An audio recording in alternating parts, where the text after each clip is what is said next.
Minister for MSME, SERP and NRI Relations, Government of Andhra Pradesh, Mr. Kondapalli Srinivas. Can we have a big round of applause for him also?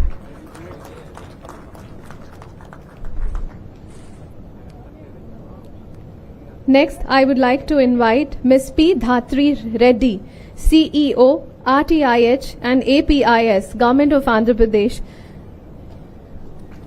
We welcome you, ma'am.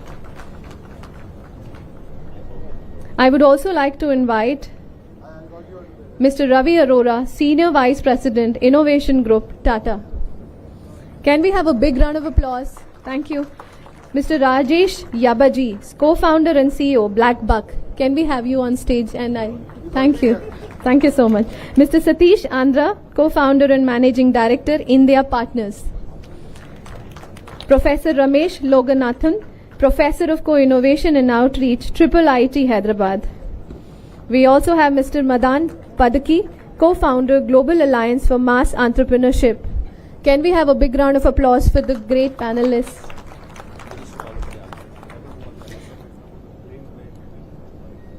I would like to invite and welcome our Minister, Honorable Minister for MSME, SERP and NRI Relation, Government of Andhra Pradesh, Mr. Kondapalli Srinivas. Can we have a big round of applause for all the panelists on the dais, please? Thank you. So we can take seats here. Thank you. To start the session, may I now request Ms. Dhatri Reddy, CEO, RTIH and APIC, Government of Andhra Pradesh, to welcome and do the context setting, please.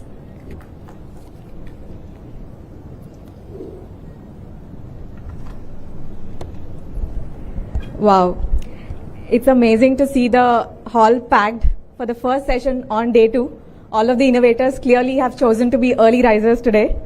A very good morning to our honorable ministers, our distinguished guests, innovators, investors and fellow ecosystem builders. It is my privilege to be setting the stage today for the conversation on how Andhra Pradesh is planning to build its future on the ethos of innovation. Recently, I've come across a survey where more than 50,000 Indian students were surveyed, and something interesting came up. More than 42% of them wanted to start a business, but less than 4% actually did. That shows something interesting, that the real gap is not the intent or the talent, rather the lack of an enabling ecosystem. Which is why in Andhra Pradesh, we are trying to look at it differently. For decades, innovation has been looked at as a very city phenomenon or a founder lifestyle driven phenomenon. And we are trying to flip the question on that. We are not asking how many startups can we produce from one island of excellence. Instead, we are trying to ask how many startup founders can we nurture from every village, in every district, across sectors, and from every kind of family. And let me also clarify that the government is not driving this alone. Along the journey, the government is working with industry, academia, investors, and entrepreneurs as equal architects in this journey. And we have to do this because despite our early riser efforts here, the next breakthrough entrepreneur may not even be from this room. She could be a student back in Srikakulam with an amazing idea, or an AI/ML founder who is building his product from a village in Konaseema, somebody that we just came across in social media, or a founder that is trying to bridge a small supply chain gap in Anantapur and waiting to scale up. At RTIH, our mission is to enable the ecosystem to find all these people before they exhaust their energy, time, and interest in trying to find the right ecosystem. To guide us on that today, we have a stellar panel with the best voices from the government, industry, academia, capital, founders, and mass entrepreneurship. With that, it's my absolute honor to call upon our Honorable Minister and Chair for the session, Shri Nara Lokesh Garu, to deliver his keynote address. Over to you, sir.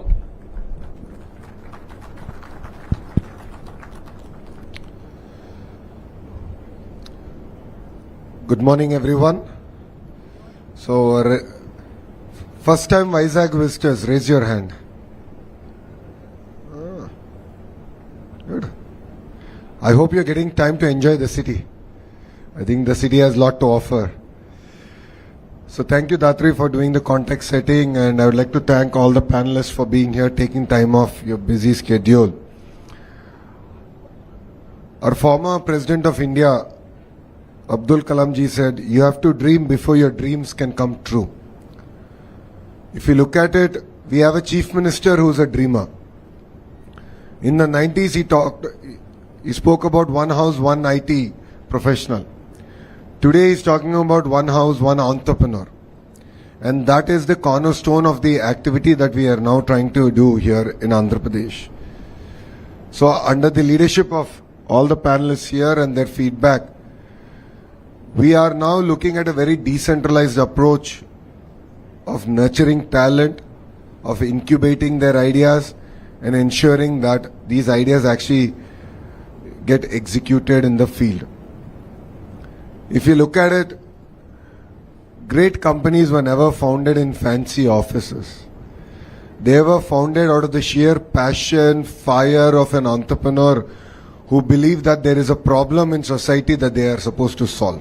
And there are quite a few entrepreneurs here who have done that in their journey.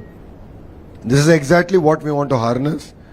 We want the industry to guide, nurture, and create a platform for these entrepreneurs to implement their ideas. And as a government, we are focused on matchmaking. So it's about entrepreneurs on one side, it's about the venture capitalists, the private equity players on one side, and then government doing the entire facilitation, even with educational institutions. So this is the core fulcrum of what we're trying to achieve in RTIH. Yes, we've had a 5-year pause, but at times a refresh is a good idea. So our entire innovation ecosystem, this time around, we believe that it should be led by the private sector, and that will make this more sustainable. It will stand the test of time and politics, and that is what we are here to achieve. Under the leadership of Datri, we are also working at how can Andhra Pradesh government be a platform of innovation. Unlike other governments, we have tremendous amount of data. And we have a leadership that is really excited about trying new ideas. So the GovTech platform is here, offered to budding entrepreneurs. They can work on it, they can look at data, they can look at how can they come up with new solutions. And then, of course, take that to greater part of India and, of course, to the world. Some ideas that we are now working on is as simple as during floods, how can we deliver relief using drones effectively? That's one solution, the idea. The other idea that we're working on is water management. All of you know that moving irrigation, water through irrigation department is a very expensive process. It's very energy intensive. The idea is how can we use predictive, looking at rainfall, which basin will get how much rainfall in the next 1 month. Based on that, how much water should I move to which basin? So these are very simple ideas, but these are ideas that then entrepreneurs like you can harness and build on it. And we believe that government should play a very important role in terms of enabling the entire ecosystem. I'm looking forward to hearing from entrepreneurs on the dais, to all the funders, partners on the dais, to look at how can we create a more sustainable, private-led ecosystem. Because honestly, if you look at our peers, states that have had head start, they're all private-led ecosystems, and they've done exceptionally well. And I'm sure entrepreneurs here can vouch for it. So I'm looking forward to working with you on one, incubating it, executing on the entire ecosystem, to also giving us feedback on the areas that you would like to see improvement on. So I'm working with partners here, especially with Rajesh here, on looking at how do we reduce the cost of logistics. How do we look at making even a micro entrepreneur a lot more successful. So Rajesh's expertise comes from logistics.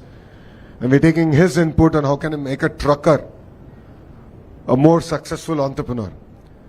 So entrepreneurship is a bit glorified with IT alone. I believe that's just one part of the entire equation. There's a lot more that we can do. There's a lot more that we can achieve across board. There's a lot of activity happening with a trucker, with an entrepreneur in food processing. So these are things that are actually very exciting for us as a state.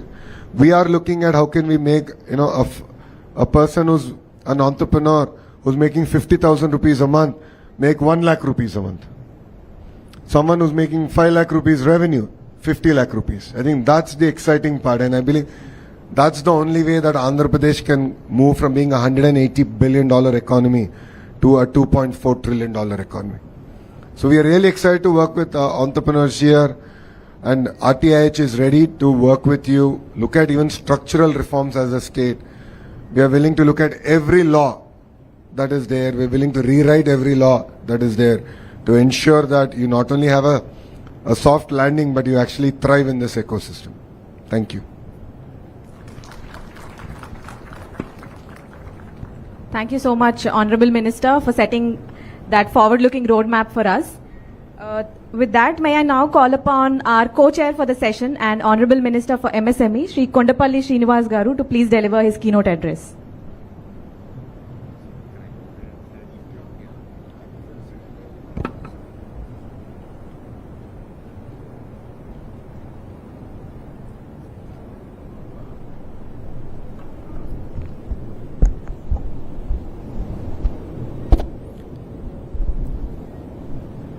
Very good morning. I'm very honored to share the dais with my beloved leader, Sri Nara Lokesh Garu. Very passionate, very energetic, and handful of guidance for young leaders like me. Thank you so much, sir.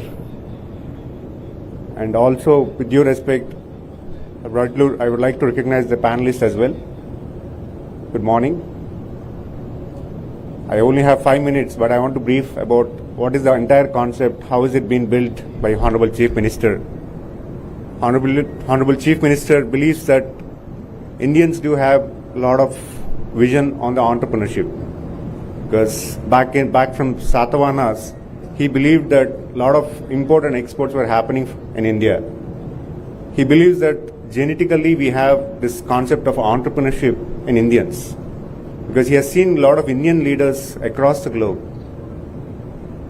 30 years ago, Honorable Chief Minister believed that IT is going to be the future and Indians should take the profession of IT. But now he believes that we have the global leaders, global connect. He wants to promote entrepreneurship in a big way. He called for a concept of one family, one entrepreneur in a big way. For that, he wants to build an ecosystem where every entrepreneur who want to start an entrepreneurship, or who is an existing entrepreneur who want to get a support from the government and the industry and the university as well. So for that, he has empaneled RTIH, Ratan Tata Innovation Hub, where every budding entrepreneur and the existing entrepreneur get a good hand-holding system. For a new entrepreneur, there is a startup ecosystem that is being built with the help of the corporates who have taken this as a big challenge, along with the government, to do it in a big way. For this, we have taken a hub and spoke model, with hub being the Amravati and the spokes being in 5 different zones in Andhra Pradesh. Each zone will have a spoke led by one of the corporate, which is going to get all the industries together in that spoke, in that zone, and try to understand what kind of support can be given to these industries. And they're also linking the universities existing in that zone and trying to get the support to the industry from the university as well. And for the budding entrepreneurs, this spoke is going to conduct the startup hackathons and connecting the universities, getting the students together, and any entrepreneur, budding entrepreneur who has a startup ecosystem, who has a startup and who has an IPR, is going to get a virtual funding concept from this spoke. And the hub is actually going to coordinate all the spokes in a big way. So the concept is as such is in a big way to say, but we have to start somewhere, and this is where, with the guidance of Honorable Minister Nara Lokesh, under the IT Ministry, has taken it in a big way. He was able to motivate all the big corporates and get them into this ecosystem so that proper guidance will be given to the budding entrepreneurs and the new existing entrepreneurs as well. And I should clearly say that this ecosystem will really buzz the industry as well, because any problem in the existing industry can be reached here, discussed here, and what is the latest technology can be, what is the problem that can be resolved in that specific to the industry can be discussed and resolved. And there is a scope for private, R&D centers to empanel in this RTIH as well. There's so much to say, because world is, we have to build a better world tomorrow, and this is where we're starting. And Andhra Pradesh as such, it's a big concept with RTIH. It's going to boom the industry. It is going to help the industry. Definitely, I would believe that every budding entrepreneur can definitely get help from this RTIH. And the whole concept of one family, one entrepreneur, it's not a big, big challenge. It's somewhere we need to start, and this is how we started, under the guidance of Honorable Chief Minister and my Minister Nara Lokesh Garu. So definitely I would like to hear good questions on this, and I'm really hoping that we could answer all of them. Thank you so much. Thank you.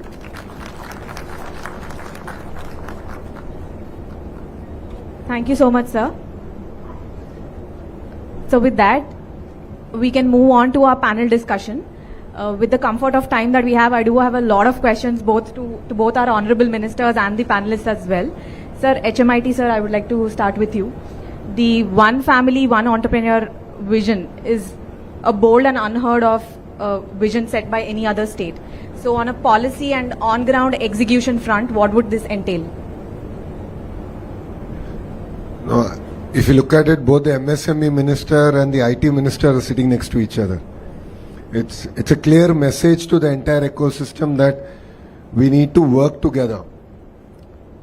While RTIH is incubated, RTIH itself is incubated within the IT ministry, but both MSME ministry also has a very, very large role to play. In terms of policy frameworks, and there's already the policies are out there for everyone to now look at, and then also apply for funding, for handholding, and so on and so forth. But what makes it really exciting is the way the team has put the entire life cycle together. So, from your spark, which is the idea discovery, to going all the way to future founders and the catalyst for the early validation, velocity labs for the acceleration. And then, of course, once you go for mass production, then comes MSME, and then once his job is done, that is, once you're in your next orbit, then the industries minister comes into play. But what's really exciting and what's very important for us is to look at how do we create a mechanism where entrepreneurs on the dais, funders like Satish can come in and identify companies that they want to nurture a lot quicker. Because honestly, currently we are not in the ecosystem of in the startup ecosystem. We don't figure out in that trajectory or in that orbit. And I was talking to Rajesh just before we got here, and we were discussing about, in neighboring states, if you're looking at 10 companies, I'm sure I'll find one company to invest in. Whilst in Andhra, we might have to look at a lot more number of companies. You have to evaluate a lot more because the ecosystem is yet to mature. And that's where I believe RTIH and we as a government have a much larger role to play to ensure that the platform is robust and companies can now do well. Thank you. Absolutely, sir. Thank you. Mr. Ravi Arora, through the Tata Group, you have institutionalized innovation across all its 100+ companies, which is mammoth. So when a state like Andhra Pradesh wants to inculcate a culture of innovation in its population, which is again at scale, what do you think are the foundational steps for that? So I'll try to give the answer in two parts. One is very similar to, for example, Tata Group has about 1 million employees, and equivalent to entrepreneurship is intrapreneurship. That's what we have been trying to drive at Tata Group. In the last 10 years or so, we have been able to actively involve 150,000 employees across the group companies, Tata companies, who have come forward, do some interesting stuff, take some risks, do some bold experiments, and make presentations to the management. Now, in the whole process, what I feel is a risk. VCs are there for risk capital. But VC's pitch, in my view, is from the startup point of view. But and most of these startups today, which are data oriented, they're hungry for data. And there needs to be a VC equivalent from the corporate side as well. Now, I don't know how to solve this problem. But the problem is corporates, large corporates, also need to take equal amount of risk with the startup. And how do we make it happen is a problem that I think we should discuss and we should try and solve. For example, we in Tata Group have an award called Dare to Try, which is given to the team which has failed after trying a very bold idea, which has failed. And what we give to the team is social capital. We recognize them in front of a crowd. We talk about their failure. We talk about the lessons that they have learned. But we need to figure out what could be a good mix. Could be social capital or a financial capital or some risk capital for such failures when a startup which has a good product or a good idea tries to do something at a large corporate which has also taken risk by allowing that startup to work, share data. Can we try and see if we can solve such problems? Can we, for example, in terms of data, can we create a DigiLocker for data so that it is safe and it is only used for experiments? Can we create a Dare to Try escrow account, for example? So these are some thoughts, but I think we need to discuss more, nurture, and because if you want to move fast, as we heard HCM, one family, one entrepreneurship, it gives goosebumps initially when it sinks in. It gives goosebumps. That's wow, this is going to happen. And when I came in last time, when I heard this, I was quite. It took some time to sink in. But I think if once it sinks in, I think we'll find ways and means to do it. If we all are united, if we are all are aligned, I don't see any reason why this won't happen. So thank you, Zatri, for this question. Thank you, Mr. Arora. The dare to fail concept is so important, and this is something we should inculcate at a society level. Make failure, especially in entrepreneurship, less of a taboo. I think that is one of our agendas as well. Now we'll have Mr. Rajesh Abaji. Rajesh and we share a common alma mater. So anything interesting that he says today, me, along with a couple of other KGPNs here, are going to claim partial credits for that. Mr. Mr. Rajesh, but on a very serious note, you have solved one of the most complicated problems and then scaled that product nationally, which is, I'm sure, very inspirational for a lot of founders beyond metros. So for a founder who's building out of, say, Vizag or Vijayawada and wants to scale up from tier 1 and build to national and global markets, what do they do to do it without relocating? Yeah. See, I think as Lokesh Garu was saying, right? I mean, it's been like 10 years. It's the 11th year we're building BlackBuck, and I was actually working in Guntur for 4 years before I started BlackBuck, and I think this links to the question which you are asking, right? That probably imagining to start up in Guntur is hard because let's say, most of us, probably like my parents, I was from an agricultural family background. So by the way, you use the word Srikakulam in your opening talk. I am from Srikakulam. So you're saying that a boy sitting out of Srikakulam, can they imagine? Okay, I'm a boy sat out of Srikakulam and have been able to imagine.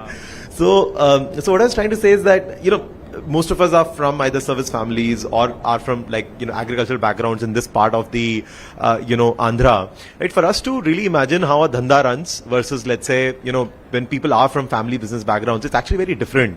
And the next breed of entrepreneurs and the generation of entrepreneurs are actually very much mission-driven entrepreneurs. I have found very, very less percentage of people who say that, they're starting off, just because they want to make money. I think it's always been driven by purpose. And what that does is that that actually creates the next step to be very very vague. They don't know what is actually the next step. That was, for me, while I was based out of Guntur, right? And the only, simple thing for me was to essentially step out and take a relocation to Bangalore so that I could interact with entrepreneurs there. And this I'm talking 2013-14 ecosystem, where probably you can compare that with, maybe today, Vizag, or, maybe 1-2 years, before that. So, and there were hardly companies which probably would be like $100 million valued, right? And if you're $100 million valued, you're like one of the big boys on the Kormangla street, right? So that was the timeline where, I sort of relocated there and did. So to answer your question, Dhatri, indirectly, I think most important to build for the globe from India. I think it's largely more to do with aspiration.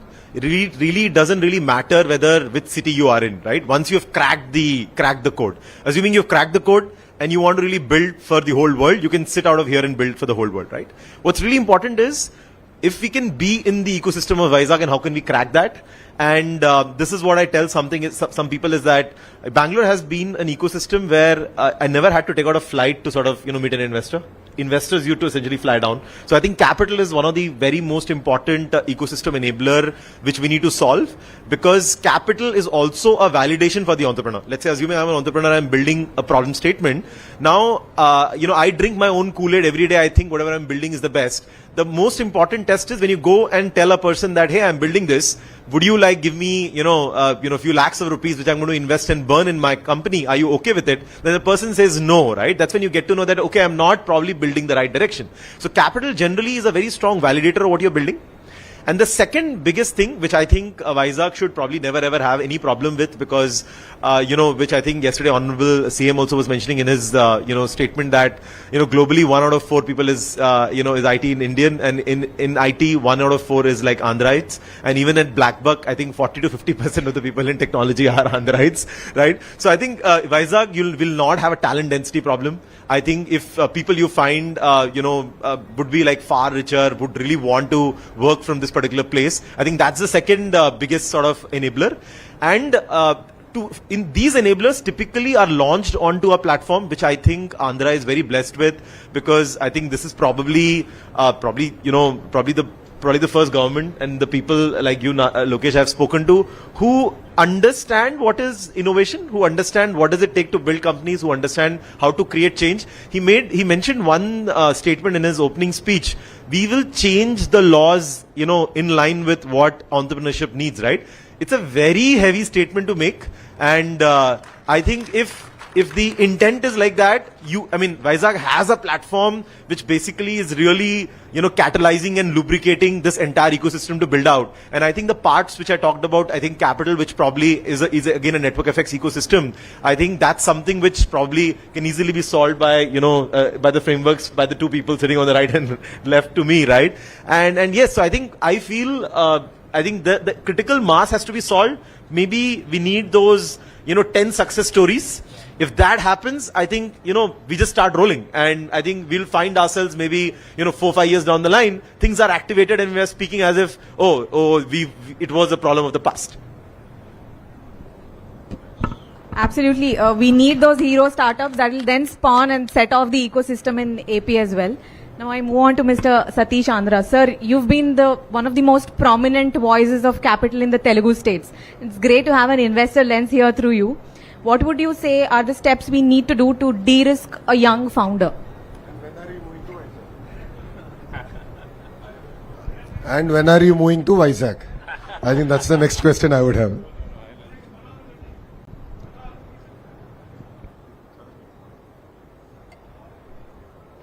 It's okay now. Yeah. No, I'll definitely be spending a lot of time here in Vizag. Yeah.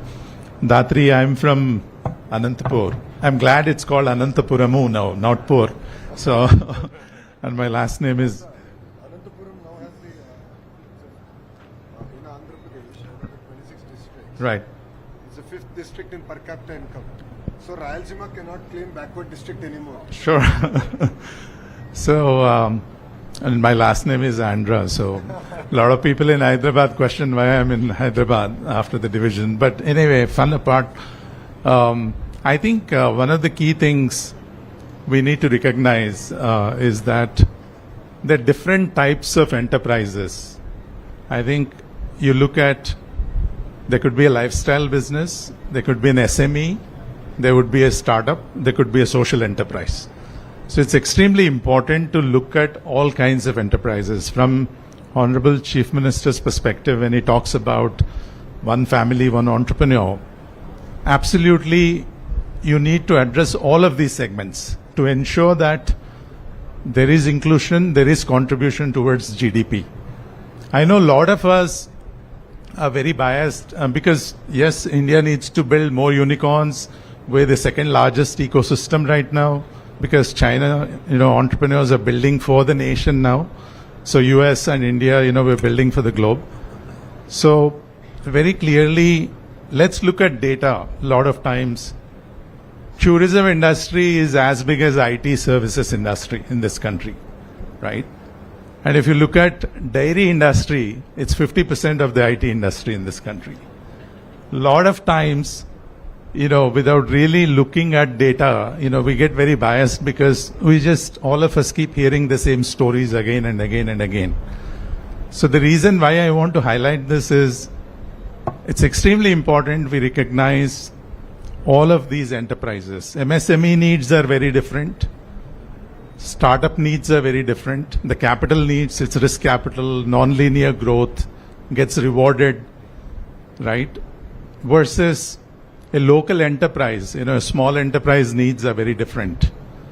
So how do you connect? So there will be Andhra entrepreneurs building for Andhra entrepreneurs building for India, Andhra entrepreneurs building for the region, which includes Southeast Asia and GCC, and Andhra entrepreneurs building for the globe. So we need to look at those aspects as well and kind of connect all the dots. I think what is unique about RTIH, Honorable CM's vision and Lokesh Garu's vision is that if you really look at how do you reduce the risk? You reduce the risk. We have plenty of talent. Now, how do you connect that talent to customers? How do you connect that talent to capital? And how do you connect that talent to infrastructure? How do you institutionalize that framework of connecting an entrepreneur in any of these segments to capital, customer, and infrastructure? And I think RTIH has a very pivotal role to play. And the way it's structured, it's so unique that you've got a hub, you've got the spokes, you've got the industry, you've got the academia, you've got the centers of excellence, and pretty soon there will be a fund, and there'll be a bunch of funds actually, not just one fund. There should be a fund for startups and innovation, there should be a fund for SMEs, there should be a fund for social enterprises, fundamentally, and a mentor network that kind of handholds each of these entrepreneurs depending on their requirements. Because in the end, every entrepreneur creates wealth, shares wealth, creates employment, contributes to the GDP, both direct taxes, indirect taxes, and we have to empower all of them. And that's what I think is the vision of Honorable CM and Lokesh Garu, and RTIH, I'm sure, is going to play a pivotal role, and we're all here to support, the entire state to kind of leapfrog everyone out there. Yeah. Thank you, sir. I'll have you talk about the fund in the next round of questions. But just as a follow-up to the answer that you've given, what can we, RTIH and the state of Andhra Pradesh do to better help VCs connect their capital with talent in AP and also enable them to enter the state faster? I think Rajesh talked about capital validation. I'm a very firm believer that capital chases talent. It's not the other way around, right? So when there is talent, I think investors are greedy. They go everywhere where they can find talent. And also today, entrepreneurs have to look at we're a connected world. While there is geopolitical scenario out there, a best entrepreneur raises capital from where it's plentifully available, builds it where it is inexpensive, markets it where they get a premium, and exits where they get the highest valuation. So you have to have that mindset, right, to be able to do that. So to me, I think let's create success stories. I think you've seen, in Pulala Gopichand Academy, I always take this example, right? Prakash Padukone, not to belittle anyone, all of these are great sportsters. He set it up 30 years ago. Pulala Gopichand, again, Honorable CM played a big role, obviously supporting the ecosystem. 15 years ago or 10 years ago, you set up the academy and you've got plenty of players in the top rankings of the world, right? Badminton. Success breeds success. When I see someone becoming successful, I get inspired. And then I say, oh, I can do it too because, someone I see every day is able to do it. Now I will leapfrog because I take that playbook and I go a step further and I can do it even better. So to me, I think let's absolutely find that talent, support that talent and showcase that talent. You will be, obviously saying no to many of the investors because they'll all be calling you. Thank you, sir. That was beautifully put. And a note to my team, please steal the lines. It's a tweet waiting to happen, especially the journey of the entrepreneur that was just articulated. Sir, Honorable MSME sir, Minister, sir, the next question, sir. Andhra Pradesh has been doing really well in the ease of doing business. It's one of the top performers. How do we ensure that the same level of responsiveness is also given to our startups and the smaller MSMEs? It's a right question. In fact, the entire industry has been aligned to to promote entrepreneurship. For that, Honorable Chief Minister wanted to dedicate an officer at the grassroots level and empanel him and support him in a very big way that, a proper hand-holding system gives to the entrepreneur as well. So we're engaging one officer at every RTIH who is going to collaborate with all the officers at the zonal level, at the district level. And the district level also will have IPOs across each constituency so that every entrepreneur who want to start something, they're connected to RTIH as well. So that's a very big way to go, but definitely we want to promote entrepreneurship. Honorable Chief Minister's vision for 2047 wants every family should have one entrepreneur who could really prosper the village, his place and the country as well. Being second highest populated country in this world, we are the biggest consumers in the world, and we can produce for our own needs, and we can also produce for the global needs as well. Honorable Chief Minister believes that if we could establish the ecosystem, definitely India could prosper, and definitely every family could prosper. So that is how the Honorable Chief Minister has been guiding us. Proper ecosystem has to be established, and the department is going to realign ourselves in a way that it could really help the industry as well. Thank you. Thank you, sir. Professor Ramesh Loganathan, I think you're one of the voices that's worked both in the industry and academia, and which is why we have that much more of an amplification effect from you. So, sir, what can we do to change the mindset of students in universities from a placement first mindset to innovation first mindset? That's a very, very hard problem in the sense that I think it's the education system, right? And as a society, we are the one that nurture that system, our coaching-based system. So I think we zap any creative juices left in the kids, right, from 9th onwards till 12th. So unfortunately, engineering colleges and other colleges, we get the students. I don't think we make it worse, but we don't make it better either. So it's first thing is to see how can we create more exposure. We don't, if you look at it, like when I see any of the, especially students, when they come out with ideas and such, by and large, it's around maybe e-commerce or education, right? Very, very, because their world is so limited, their exposure. They only think of problems in that. That's one big, so I think we need to increase the exposure. It's not an easy problem to solve, but that's one, I think we need to increase the exposure. Inspiration, I mean, can we, like Satish rightly said, success breeds success. Can we showcase local successes, right? And so that they believe it's possible. If somebody from a neighboring town or has done it, they believe it's possible. So I think the inspiration is something that's very important. We did this, I mean, I know Lokesh Garu said things paused for 5 years, but before that, when we were trying the FinTech Valley, we did try to create a culture of trying to, I mean, hackathons. I'm not a big believer in student startups, right? I mean, students should study and they should graduate. But the inspiration should come there. Ideas, thinking about it, like just doing a hackathon to think about a problem to solve. Think about customers and, right? I think we need to create those, more and more of those fora where they get to experiment a little bit with ideas, and like it may not become a startup, but that's okay. But they start to think, today it's a very job-based as an end outcome, but otherwise their day-to-day life is exam-based. They're just preparing for an exam and they hope that the good marks, good grades will get them a good job. And they think life is set. Life is not set, right? There's a lot more to life than that. I think we need to make them experience, and that we need to create this in a good way. I mean, like, connect them to markets. Many hackathons happen, but there it's more about just building something, writing some code. Can we create hackathons where they think about customers and problems, users and problems, and try to solve that? I think that at scale, I think the framework that RTIH is creating in the hub and spoke model is a good framework to devise something at the central level and roll it out all the way up to like maybe even a district level and have hackathons that roll up to a state level. But doing it in a way that's very user, customer, problem focused is very important. I feel that alone can bring about change in mindset, and that change in mindset is the starting point.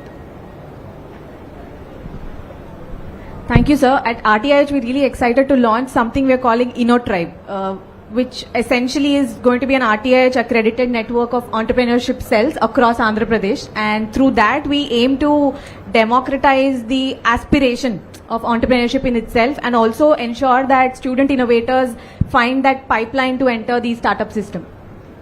Ratri, one interjection. Lokesh, you generally do things with speed. I have one small idea when Professor Ramesh was speaking.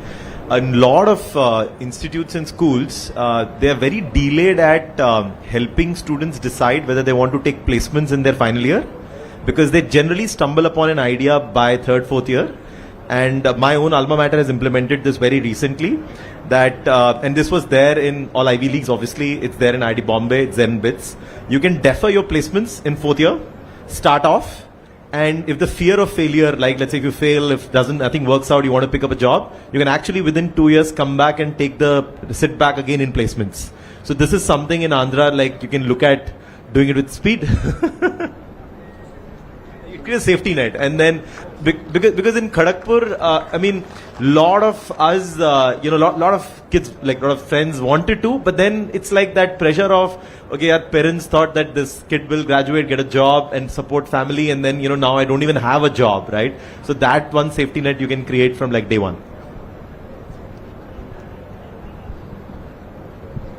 That was a really good suggestion, Mr. Rajesh. Mr. Madan Patki, you worked at grassroots and then you also scaled up enterprises from grassroots, which is where it really matters. So for you, it's well known that grassroots innovators are great at Jugaad. Now, how do we take this Jugaad and help them build scalable, investable and income producing enterprises? Wonderful. Namaskar, and wonderful to be here. Thank you for inviting me. It's fascinating to listen to a bunch of views, very, very energizing. As I was sitting here, I was just reflecting on my own startup journey. I started off in 2000, much before anybody could spell entrepreneurship. Even now I struggle without word autocorrect happening, whether it's N-E-U-R or N-U-E-R or whatever. I sometimes believe the root word for entrepreneurship is antarprerana, right? And that should be the one, right? It's all about inner motivation, right? And perhaps we should, Lokesh, here to start off by replacing entrepreneurship with antarpreranaship or something like that. Entrepreneurship. That's a great one, right? So, and at that time, to what Rajesh was saying, there were barely a handful of us in Bangalore who were dreaming of being a startup. In fact, TIE started in Bangalore in '99. I'm on the TIE global board. Nandan Nilekani was the president of TIE Bangalore. And I still remember attending one of the first meetings where there were like 8-10 of us sitting around a table and asking some naive questions like, if you don't return equity, will you get jailed and stuff like that, right? So, but it's come a long way. The nation has moved a long way. In fact, I was also reflecting very fondly on the Honorable CM's foresightedness that you talked about. We were invited to Andhra as Merit Track in 2003 to conduct India's first ever online graduate employability test called GET, and we did it online across all the districts of Andhra. I'll never forget that because everything that could go wrong went wrong. But that set the tone for what a digital first assessment system could look like, right? So to your point about Dhatri, about the whole vision of one family, one entrepreneur, and you were talking about data. So I think there's a 3D framework in play here, right? Any entrepreneurship model first to be democratized. Today it's getting there. lot more to be done at the grassroots, right? Can every youth out of any village dream that, yes, I can do that, right? That relatable role models that we were talking about. Two, it has to be distributed. It has to be in every village. That's the concept of mass entrepreneurship. That how do you get every village the equal opportunity that anybody in a Vizag or a Hyderabad or a Bangalore or a Delhi has to access the same kind of resources and knowledge that I can still do it. And third, it has to be digital. In the world of AI, the world is really the market, and I think we are at an inflection point of the same 2000s when you can really reimagine everything with the power of AI, and that's the power of the moment now. I think every big idea has a tipping point, and I can really see the tipping point. We're getting to the tipping point of the ecosystem that we're seeing in Andhra and places like Vizag. From the aspect of taking grassroots ideas and building it up, again, just summarizing some of the things that we said, there are three things at play. One is the seed. How do you make every young person right from school to start think about entrepreneurship and entrepreneurial thinking? Now, whether one becomes an entrepreneur or not is a moot point, but entrepreneurial thinking is a critical 21st century skill, right? So how do we embed that seed in every individual's mind that yes, I can think entrepreneurially, I can think jugaad, I can think of solving problems, right? The beauty about India is there are problems everywhere, right? Every problem is an opportunity in disguise, and if you can capture those problem statements to turn into opportunities, we're sitting on multi-billion-dollar opportunities, right? Second is, what is the soil, which is where RTIH comes into play, right? How do we make the soil fertile enough for that seed to sprout? It could be academic institutions helping with incubation, it could be local capital available, it could be banks willing to go the extra mile to say, yes, I'll lend to you, right? It could be local relatable role models which says, if this joker can do it, why can't somebody else? Which is what happens in entrepreneurial ecosystems. And the last part of it is climate, which is where Lokesh Garu and you were talking about, sir, is that how do you create an environment of policy that is supportive of the entire seed and soil, right? How do we make sure that access to capital is easy? How do we make sure that ease of doing business, I think, which is a big deal. In fact, at GAME, we had helped one state decriminalize 1,100 issues around in the policy which can imprison an entrepreneur, and we brought it down to some 170, right? So we need to do all of that so that entrepreneurs can go out there, bat on the front foot and say, listen, I can hit every ball for a six, right? That is the kind of confidence that we need to do. So we need to make sure that there's an orchestra of seed, soil and climate. And I'm sure with all the initiatives that are happening here, we can build this up. In fact, one last point I would like to say is that at the soil level, we need to be able to infuse, as you were saying, logistics, right? How do we make sure that there are common infrastructure available even at the village level? So if there's a women artisan producing something, she doesn't have to struggle to take packages to 30 kilometers out and then find a logistics network and returns and all that. So can we do that ease of doing business from an infrastructure standpoint? Lastly, I know we haven't talked much about the two-letter AI word, which I believe is also all-inclusive. So I believe that India needs not more of Gen AI, but we need more of Jan AI. That we need to be able to take AI to the masses. And we're actually launching a large initiative called Jan AI, where every village can it be a hotbed of AI innovation for solving local problems by local youth. And I think that opportunity to do that is fascinating. So look forward to working together at the Global Alliance for Mass Entrepreneurship. We're really excited. We have the Vizag Entrepreneurship Mission that we have launched a few months ago, supported by RTIH. And I think we are experimenting a bunch of things here. And I'm sure, Andhra will be able to set the entrepreneurship model, as we were talking about, to the rest of the world very soon. Thank you. Thank you, sir. Really like the seed, soil and climate concept that you've introduced us to. Hopefully through RTIH as well, we have something called MINE, which is essentially a micro incubator network across Andhra Pradesh, where we have mobile incubators traveling to the remotest parts of the state and taking innovation and the incubation ecosystem right to the doorstep of the grassroots innovator. He need not go searching around for the right ecosystem. HMIT, sir, we come back to you once again. Sir, you want to make entrepreneurship a statewide aspiration. So how can we ensure that cohorts like women, rural entrepreneurs, MSMEs, students, the mission reaches all of them. That is one. The second one, sir, we have a lot of investors, students, innovators watching us today. So what is the signal that AP wants to send out to them? I'm getting all the tough questions.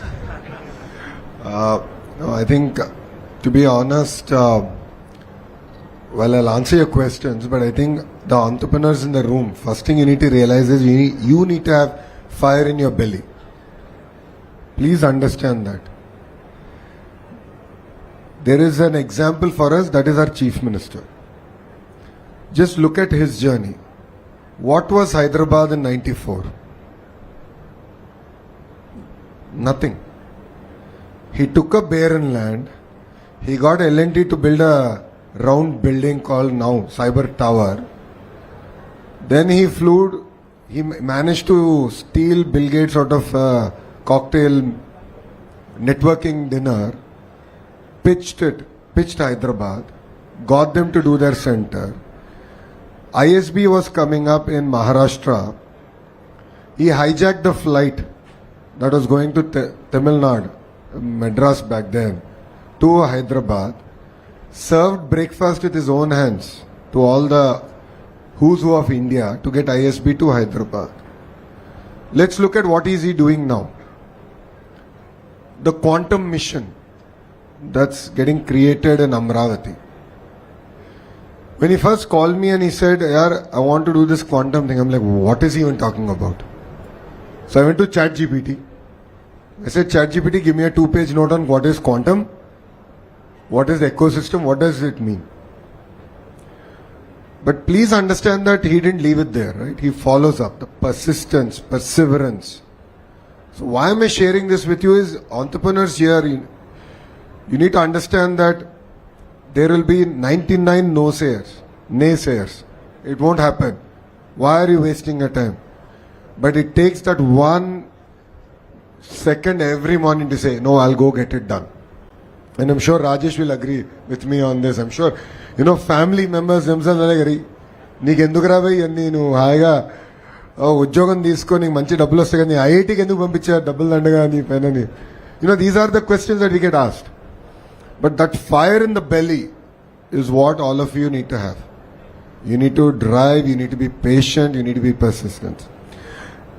Coming back to the question that is asked here, right? I think there's a lot of work that we need to do. So, as Datri is heading RTIH as in 2 young ministers, relatively young, now I have a lot more grey beard, but relatively young ministers, we have to look very inward looking. With all the panelists here, we need to sit, we need to work, we need to analyze, we need to introspect the changes that we need to bring. Let's accept one fact. It is not easy to do business in India. Let's accept the reality. While every one of us is trying to, top the ease of doing EODB or now Andhra May speed of doing business, let's accept fact that it is not easy to do business in India. But what I'm promising to every entrepreneur in this room is Andhra is a platform willing to change. We are here, we are willing to look at every regulation, law to make your lives easy, to really deliver in spirit on the ease of doing business. We spoke about, logistics in the village. We spoke about the artisan who wants to supply the product to the US, or to the grandmom who's making pickles at an industrial scale and sending it to Europe, or the households making tapesram kaja and trying to send it all the way to Southeast Asia or even to Australia. Logistics matter, certification matters. So this is where the entire ecosystem sort of comes together. And that's exactly what I'm looking forward to working with, all the leaders here. Because you've gone through it, right? You've been through it. You understand. The wealth of knowledge that's here on this dais is not there in the big fives, with all due respect to them. Because you've tried, you've tested, you failed fast, you've sprung up again, you've run. Satish has incubated so many amazing companies. I'm very envious in the way he's done it. So there's a lot that, the companies can come and give us input on. And that's exactly what we want to do here. And that's the only way, as you rightly said, the rural, someone who's made a simple, tasty sweet. That's a big business in India. 1.6 billion people. And we love our sweets. We love food. That's a big business. Millets is a big business. Right? There's such amazing ideas in rural that we can harness. But this is where I think it's very easy to say that we'll look at everything, we'll evaluate everything, we'll fund everything, but practically speaking, it's impossible to scale at that level.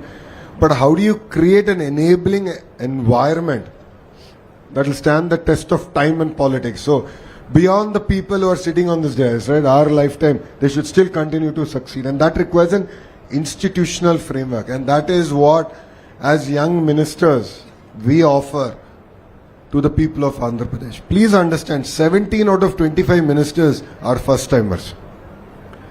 So what we bring is raw energy, passion to change things.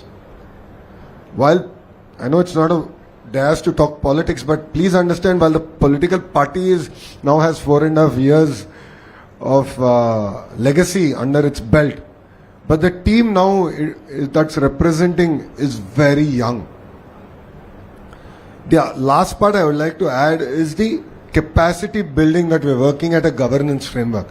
Yesterday we signed an MOU with the Singapore government, and the first point we inked is building capacity, where officers like Datri will go to Singapore, understand that what is the framework required. Yeah, we can keep changing laws, right? But then Lokesh is here today, Lokesh might not be sitting here tomorrow. How does the framework continue beyond me or beyond individuals? I'm sure Rajesh knows this, right? When you started your company, it was all about you and you, right? Everything would come to you, but then you'd bring in systems, processes, frameworks. That's exactly what states need. And only then will we thrive. And that has been the cornerstone of what we want to achieve in this term. As you will hear that we'll do, there's this startup, there's that land given, this is there, that's great. But what's beyond us? The frameworks. The state should continue to thrive. The state should continue to accelerate towards the $2.4 trillion economy. Only then the Vikasit Bharat mission can be delivered. Thank you. Thank you so much for articulating that, sir. Mr. Arora. So it is. This was note to team again. So, Mr. Arora, sir, we keep saying that corporates are the partners that we have at RTIH are our real strength. How do we ensure that? What are we doing to ensure that corporates are co-builders in this journey with RTIH?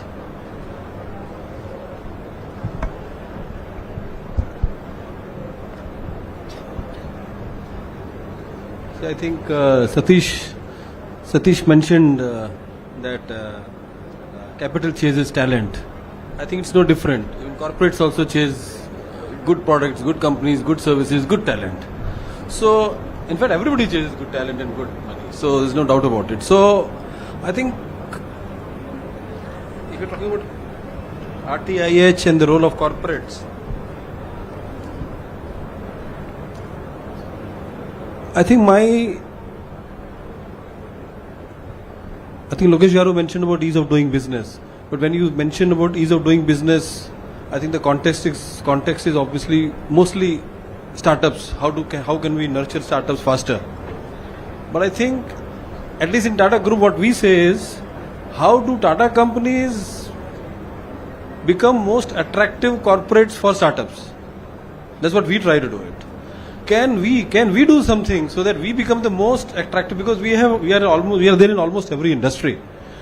We have thousands of problems. In fact, from starting Monday, we are starting a program for shop floor workers and supervisors, asking them to identify problems which can be solved using AI. We are targeting about 15,000 shop floor workers in this month. to help them identify problems, then we train them, and then we put them with mentors who have done AI projects in Tata companies, and try and see how we can scale. So when in fact my team does a lot of work in identifying startups, giving them use cases. We publish use case every month on an open website. Startups apply, participate, we discuss, and then when it comes to giving an opportunity to startup, we find there are a little bit of rough edges. It could be, most of them are due to legal systems and stuff like that, which I don't want to go into detail, but we are trying to solve it. So I think we can accelerate this journey if we can have an equivalent of 3PL, for example, since you are here. Can we have a 3PL for startups to ride on and do some use cases in corporates, which can de-risk the whole thing? So this is a big problem. De-risking to work with startups is a big subject. It's not an easy, but I think there's a role that 3PL can play here, equivalent to 3PL, not really 3PL, but I'm just saying, I'm just drawing a parallel. So corporates are hungry. If there is something that we can do to bridge the gap between this hunger of corporates and those barriers that I'm talking about, I think we can accelerate a lot when it comes to helping this vision of one family, one entrepreneurship. And let me go to our very similar to what we've been talking about HCM's vision. Our chairman, he participates. He sort of when it comes to I talked about recognizing failures. There's one of those years when we didn't have any award for the failure. So there's one evening in which there are about 15 awards given. There are 15,000 nominees, and there are 15 awards, so 1 per 1,000. More difficult than IIT JEE Advanced or JEE Mains to win an award in Tata Innovation Ecosystem. So there was no award for Dare to Try, and he was quite upset. He said, I'm very unhappy. While we have given 14 awards, but for me the most favorite award is Dare to Try, which means there is something which is missing. Why are people not trying bold ideas? So there was a message, and that is a message. And when we have leaders like HCM and our chairman, and I think, as I said, we all can come together and help their vision, accomplish that vision of our leaders. Thank you. Thank you so much, sir. Just to add to that, for any of you who's curious as to what the 17 plus partners that are working with RTIH today are doing, they are literally leading the whole initiative, driving it on themselves. We have corporate innovation challenges wherein, as Mr. Arora just mentioned, corporates throw their problem statements open for startups to work on, that then go on to become procurement channels and work orders for startups. They're also trying to open up their test beds, their labs, so that startups can have access to the data sandboxes that they can work on. They are also anchoring certain sectors across our hub and spoke network. And also imagine the best people in the corporates that are coming in now as mentors in the RTIH network. So we're really grateful for all the support that we're getting, sir, from the corporate and the knowledge partner network that we have in RTIH. Mr. Rajesh, we come back to you now. You've mentioned how it's so important to create hero startups. So we do have a lot of startup founders now working. So what can RTIH and Government of AP now do to help them in their scale journey? I think, if the startups are created, right, I think that, I'm being very, very, upfront and obvious here that they really don't need much of help. You have to be around them and ensure that we're not doing anything stupid that they really, say ki I'm bumming Vizag and I'm moving out of here. So I think getting something created is actually, so basically, let's say assuming startups begin, let's say assuming 100 startups or let's say 1,000 startups, begin, right? Getting to the first institutional raise and getting to something really working, right? That, that fall is the highest. Probably 1,000 may say, less than 10 or 7 or 8 will get there. Once it's working, the chances of these companies probably, IPOing maybe 30 to 40%, right? So literally after it's created, after the founders know what they want to do, how to figure things out, etc. I think, letting them be and not disturbing them too much is how I will put it as. And if they come to you guys for help, figure it out or at least act like you're helping so that they tell the good things about you guys, right? Yeah. Point taken. We're just going to let them be if they already started up and doing well. You'll land me up in trouble, boss. Mr. Satish sir, so you're already helping us do this, but I just wanted it to come from you. The Alternative Investment Fund, especially your state-backed AIF that we're trying to build, what kind of design principles do we put in place so that the private capital is not hesitant to invest in that? Yeah. I know Bhaskar Garu is here, is very actively, obviously working on this, and it's been a dream of Lokesh Garu also. So I think first thing we need to do is make sure that it's privately run and it's neutral, right? And it's very focused. The most important thing is that a lot of states do a mistake of course, we need to create a fund to support entrepreneurs in the state, and that's important. But also to create that escape velocity and to create the success, we should be a bit more flexible. One of the things we could do is that if you have significant operations in AP, right? Even the founding team could be in Bangalore, could be in Hyderabad, could be in Chennai, it doesn't matter. I'm not saying all of them, a portion of them. If they have significant operations in AP, right? A small piece of the fund could be allocated to them. So I think when we create a platform like that today, I mean, if you really look at Startup India took birth 10 years ago, a 10,000 crore allocation by government, Honorable Prime Minister, all credit to the Commerce Department, right? DPIIT. The 10,000 crore had a multiplier effect of another 10. So 100,000 crores went into the startup ecosystem, right? So very similarly now, if you look at, there's a deep tech fund, there's an AI mission, there's a quantum mission, there is RDI fund of 1 lakh crores that is recently announced. So there are several initiatives. There is Self-Reliant India, which is an MSME fund. That's again another 10,000 crores. One of the things we need to do is leverage all of these schemes. State will definitely contribute and the private investors will contribute. But let's make it a neutral platform, privately run, and run for profit, and run on merit primarily, right? So that it'll only grow and become really big. I think that's the plan, and that's the structure. All of you and Bhaskar Garu, everybody is kind of putting into place. And I believe that, like I said, we should have at least 3 funds or 4 funds, from my perspective. We should have an innovation fund. I think there are some ideas, how do we jumpstart innovation? Like you talked about, speed of business is the tagline of AP today. We talk about a lot of deep tech stuff. We have fundamental problems in this country about deep tech, and you talked about it, ease of doing business.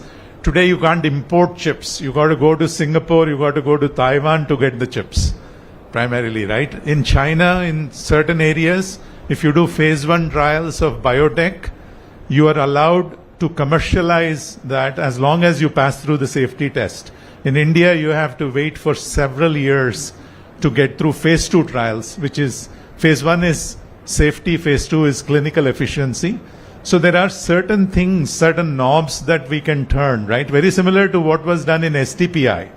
Very similar to what is being done in GIFT today. GIFT is outside of the purview of SEBI and RBI. That is to fast track. I think as a state, we have certain levers to kind of create. So we should have an innovation fund. We should have an MSME fund. We should have a social fund. And we should also have a women entrepreneur fund. I think we should have multiple funds, absolutely, which are all run by very, very efficient fund managers, right? So that we can create this ecosystem that will evolve and make us, all of us, proud and give enough opportunities to the entrepreneurs. Thank you, sir. Datri, I want to add one thing. On this, the scaling part and early startup part, right? Government is always one of the biggest customer of services. The amount of spend government does, right from technology to, let's say, obviously at a national level, defense to logistics to etc., right? And I and like in many countries, lot of startups, I think 30 to 40% startups are building for government as well, right? So in that direction, like we can probably review every spend, and generally we find that it's not a very, open area to really go and innovate. And if that we can open up, that can actually give a lot of startups rooms to really grow within the state for the state consumption. Absolutely, sir. You keep talking about making AP the GovTech capital of the world. That is something we have in cards, where we really are serious about developing GovTech, civic tech solutions here in AP, and that becomes the epicenter of innovation in the governance front. That's in full control of yours. You can just enable and debottleneck that. No, see, the matter of fact also is that the entire speed, right? I mean, if you look at the mojo of Andhra Pradesh now, it's all about speed of doing business. Where did it all start? It started with a conversation that Chandra sir of Tata Group and I had while I was dropping him at the airport. So he came to meet the CM. So one way the industries minister, the other way I went with him. I said, yeah, we don't get time. So might as well steal that 40 minutes in the car so I can do my rapid question fire round. I wish I recorded, I should have got this camera and put it there recorded. I asked him, I said, sir, this time around, what would your advice be to me? He said, speed. His point was, please understand that today, pretty much all large organizations are doing north of billions of dollars of investment. Speed matters. A 6 months delay, once projects get grounded, entire business plan goes for a toss. Why am I sharing that with all of you here is that conversations that we have are very serious, are in-depth, and the state actually acts on it. It's not, acha baat hui hai, I got a chance to meet Chandra sir, took a selfie and we forgot. No. In fact, that's not our priority. Our priority is more, what is the feedback? What are the areas that we can improve? So as Satish has also shared that, lot of changes, it could be regulatory changes. And that's why I keep jokingly saying, in Andhra Pradesh, we have the double engine bullet train Sarkar. So you have Namo, as we say. So Namo is no longer just Narendra Modi ji, it's Naidu and Modi ji together. So the idea is our ability to champion policies at the national level is also something, we have appetite for it. And the beauty is Government of India also is recognizing the fact that incremental reforms are not going to get us where we have to. The beauty is that today Government of India, like when I talk to Piyush ji or Ashwini ji or even Nirmala madam, they're all like, you tell us what we have to do, but double digit karna hai. We have to grow at 11-12%. You tell us. Transformative changes we're willing to do. I think that is exciting. And that is something where I'm looking forward to working with leaders on the dais, off the dais. Because tell us the changes that you look forward to. It could be in biotech, in chips, our ability to import, our relationships even with countries, our neighboring countries. These are things that, Government of India is very serious, passionate about. And Andhra Pradesh is one state that can champion those conversations. Please understand that Google's investment in Andhra now sounds great, but it took us 13 months of hard work. We followed on, we worked on regulation, data privacy, lawful intercept definition, data embassies, to retrospective taxation. We really worked on it. It was done in the interest of our great country, our nation. In the process, Andhra had first mover advantage, so be it. If other states are sleeping, I can't help it, no? Like quantum mission.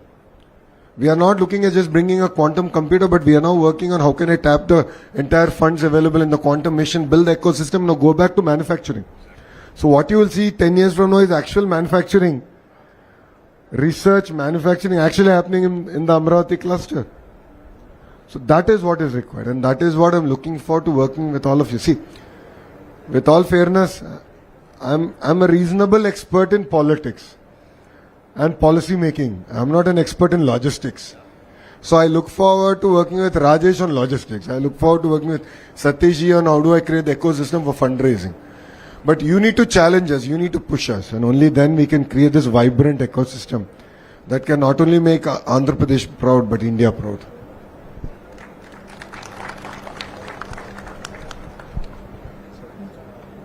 Honorable Minister for MSME, sir. Sir, for OFOE, One Family, One Entrepreneur Vision, we really need to bank on our regional strengths and economies of scale.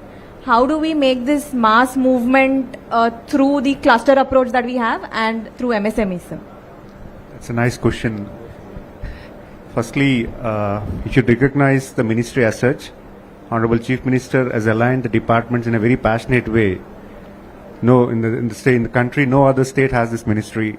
MSME, SERP and NRI Relations and Empowerment. It actually connects to the grassroots level to the global level. We have SERP department where 90 lakh women work for empowerment, their financial empowerment, their social empowerment. So we are there, we are starting with SERP department to adopt One Family, One Entrepreneur.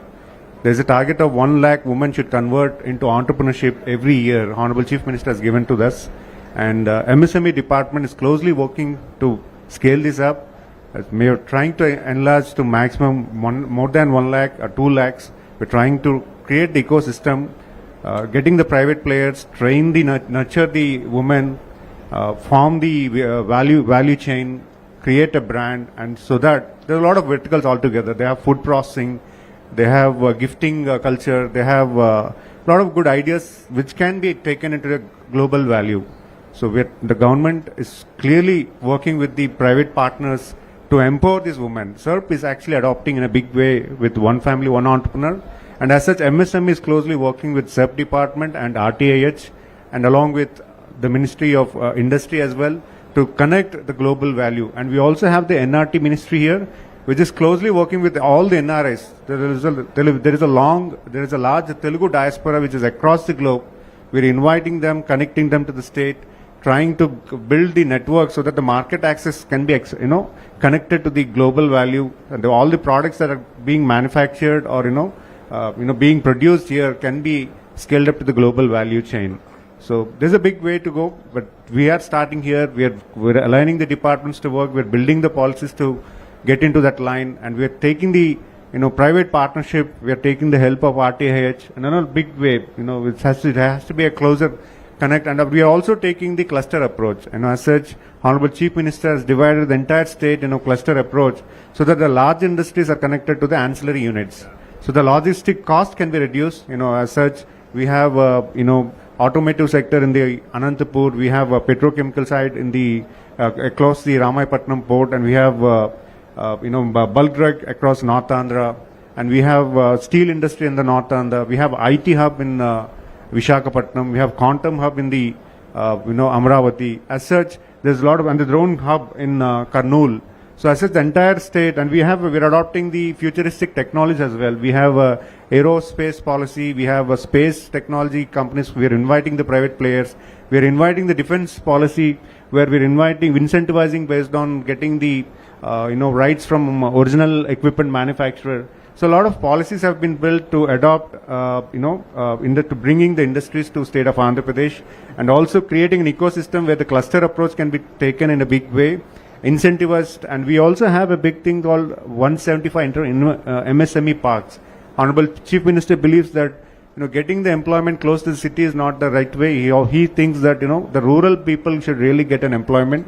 So he has created 175 MSME parks. So these rural people can really start somewhere with better ecosystem, better facilities. With these parks can really accommodate them in a big with a good support, where their capital investment and operating investment can be reduced. And there's a big way that Honorable Chief Minister is also trying to create a cluster, common facility centers in these industrial parks. So there's a lot of ecosystem which is really going on, and we're inviting the private players to collaborate with the government so that we really could take it to the global value, global chain. Thank you for that. Thank you.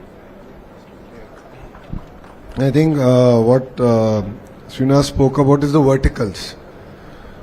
I'm sure if anyone visited my sessions earlier, you would have heard this from me. Vertical and horizontal integration in a cluster. Horizontal is where my ministry comes in, which is education, right? Let's take solar cell manufacturing. There's so much of research that can still happen. So I'm working on global education institutions who have expertise in certain segment. So like James Cook University to look at aqua. right? University of New South Wales to look at solar cell. How can we do rapid prototyping from ingot to testing, wafer, the whole 9 yards? So entrepreneurs like you who have an idea, who understand material science, can actually go there and then incubate. So vertical is set. The ecosystem companies are in. The horizontal is where we come in, as you rightly said, testing, certification, air conditioning heat pump. Again, Blue Star gave me this feedback. I don't know how many of you know, 50% of India's air conditioners are manufactured in Andhra. With the new agreement with LG, Daikin and Blue Star, it's going to go to 70%. But there is no certification agencies there. So anytime a heat pump that's made for Europe or anywhere, you have to get certified. We need to send it to Germany or various other countries. Our engineers have to go, minimum 2 crores is spent just on certification. The question that was asked to me is like, why is it not there in this ecosystem? That's when it struck to me. So we're doing this glass city, drone city and so on and so forth. So certification, testing, common facilities itself becomes a huge draw for entrepreneurs to actually come and look at. So just to add on to what you said. Thank you, Srini. Yeah, thank you, sirs. I just have 2 more questions and I request my guests to give crisp answers in the interest of time. Professor Ramesh, we do have brilliant research talent in India. We see that often, but then the commercialization of research is a little poor. How do we help, sir, this lab to industry journey? I think first off, we need to get those good research institutions, right? I'm with an institution that our CM Garu created, right? Ground up. Like Lokesh Garu said, ISB was brought in, but Tripartite was created ground up, his vision, right? And he created, and I think today it ranks in 25, 26 years, it ranks now among the top 1 or 2 in the country for AI research, right? And maybe top 5 in the country for overall computer science research. I think we need those institutions to come up first. I mean, lab to land requires good quality research happening. So on one end, we're going grassroots, intent entrepreneur. On the other side, you need to get those, like Satish said, technology for the world, right? Or the innovation for the world. That will by and large be based on some deep science, deep tech. So I think there needs to be those research centers created first. The mindset, I think, when the vision of the government that day was like you create an institution within the government framework, it will become yet another government academic institution. It was kept outside the government framework. Today we are a private university, our sole promoter was the state government. And I think that mindset is very important. So it should be started with that mindset that you're doing research and with the intent to commercialize, the Israeli model. I don't think we have much of it in India today.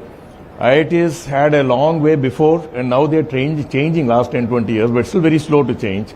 Institutions like Tripartite are good in this sense because we have to generate our own funds. We have very strong intent to commercialize, but we are limited in bandwidth in terms of what we can do. We're doing good, but we could do much better.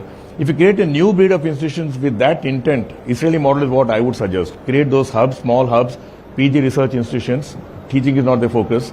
I think that is required with that new mindset is what I would think can bring about a significant shift.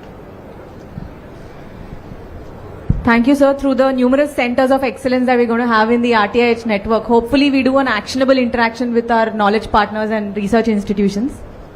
Mr. Madan, the last question to you is, how do we make entrepreneurship a mass movement and not just an urban privilege?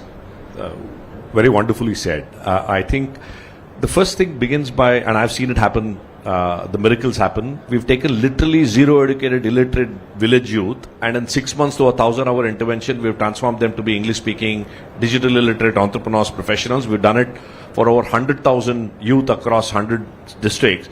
So much so that 2 of my rural youth and I are the first day for sure, the entire incoming batch of all civil servants of the country, where we talk about transforming rural poverty. That's the power.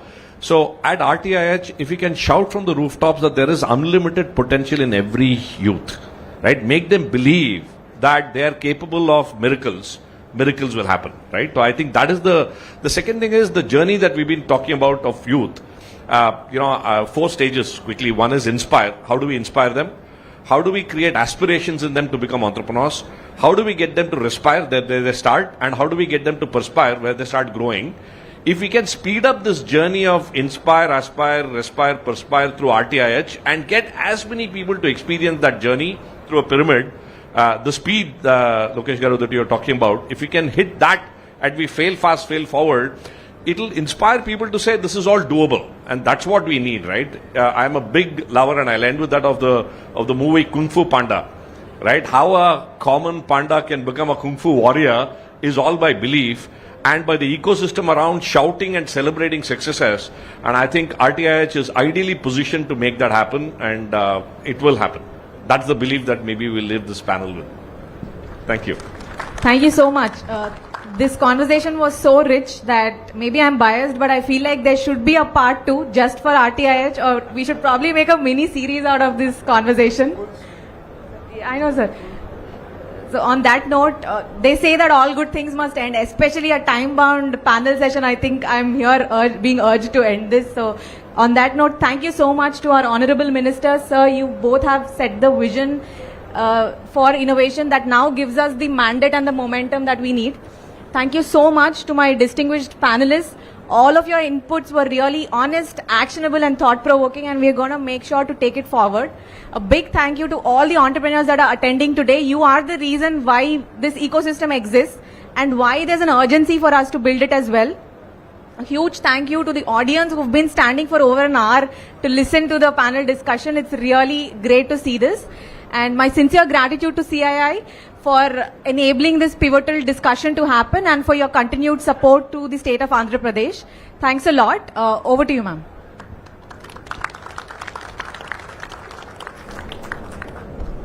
So I must say, power pack, energetic, innovative, thoughtful and visionary session. I request all the audience to give them a big round of applause, and a huge round of applause in fact, so that they hear that we are appreciating this session so much. Thank you so much to all the panelists and honorable ministers. Now to give respect and in honor, may I request Honorable Minister Mr. Nara Lokesh to facilitate our co-chair and esteemed panelists. May I request, sir, if you can come forward with a token of appreciation from Government of Andhra Pradesh and CII.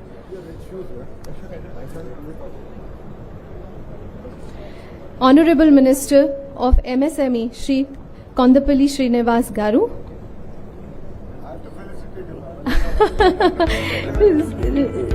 Mr. Ravi Arora. Yeah, that's it. Mr. Rajesh Yabaji.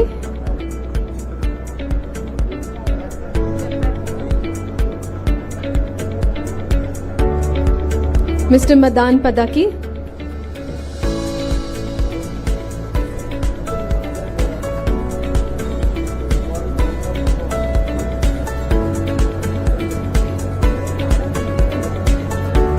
And Professor Ramesh.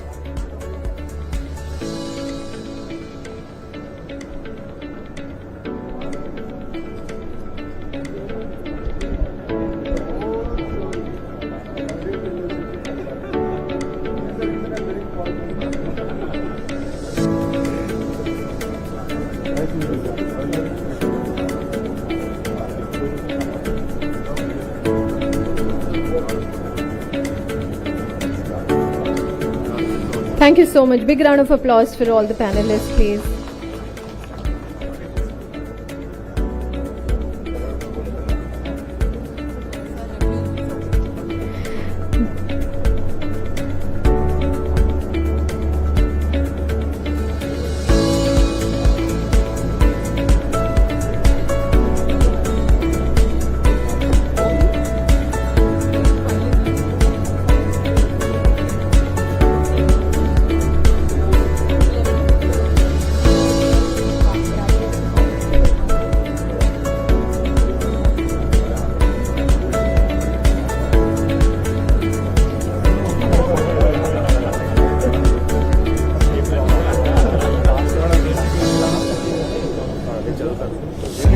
It's an opportunity for all of us to witness the exchange of MOUs. May I now request Honorable Minister Mr. Nara Lokesh and Kondapalli Srinivas to initiate the exchange of MOUs, please. I would like to call upon AP Vaga, the Andhra Pradesh VFX Animation and Gaming Association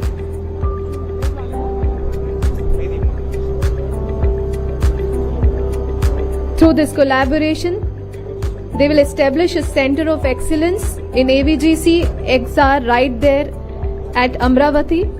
It will also extend incubation support for startups in the media and entertainment sector, helping them to scale cutting-edge innovations and take Andhra Pradesh to the forefront of the digital creative revolution. Can we have a big round of applause for them, please?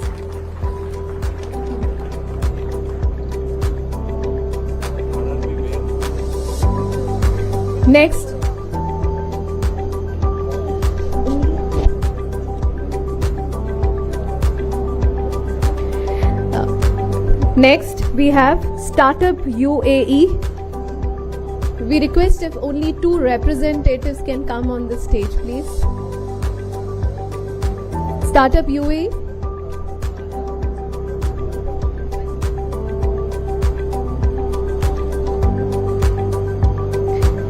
This MOU will launch a startup exchange program giving RTIH incubated startups access to international markets, investors and network across to UAE. It will also create a bridge between RTIH and UAE based innovation entities.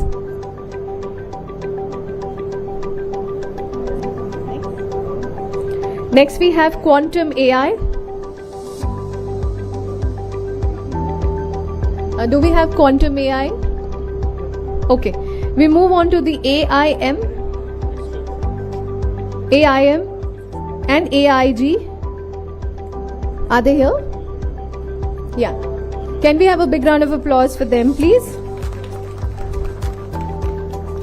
In partnership with AIG AIM, they're proudly launching IU Nova, a healthcare-focused incubator cell that will nurture transformative health tech startups, positioning Andhra Pradesh as a leader in health tech innovation.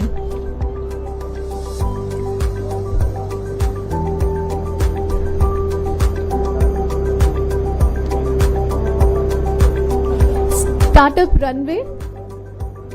Are they there? Okay. Next up we have Startup Runway. This is the partnership with Startup Runway. They are going to launch a US market exchange program who's going to provide startups with mentorship, soft landing support, investor access and entry pathways into American markets. Can we have a big round of applause for them, please? And the last we have is RRP Electronics Limited.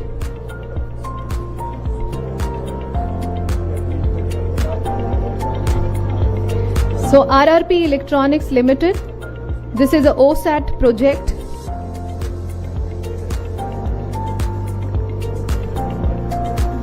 This is a OSAT project which is talking about outsourcing semiconductor assembly facility, and they're investing around 10,000 crore of worth of investment. Can we have a big round of applause, please?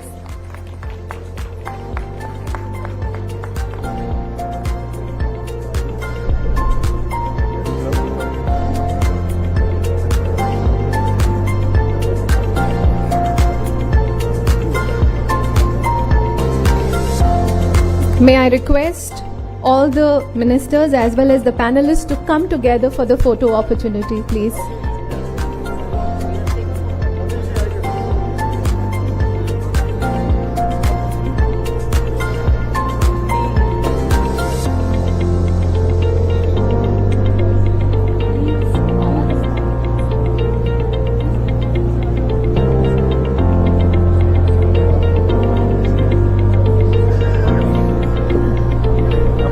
Can we have a photo op, please?